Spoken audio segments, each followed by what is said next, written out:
அம்மனை பார்த்தா திருடுறத விட்டுருவியா? சரிதா, நீ காட்டு, நான் திருடுறத விட்டுரு, காட்டு. அப்படின்னா அம்மனை பார்த்தத நீ யார்கிட்டயோ சொல்ல மாட்டேன்னு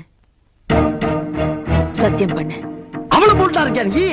சரிதா, ஓ மேல சத்தியமா, இந்த பண்ணாரி ஆத்தா மேல சத்தியமா, இந்த சோத்து சட்டி மேல சத்தியமா, அம்மனை பார்த்தேன்னு சொல்ல மாட்டேன், பார்த்ததுக்கு பிறகு திருடுறதையும் விட்டுற. இது சத்தியம். அங்க பாரு. எங்கிட்டு பார்க்க சொல்ற? அங்க பாரு.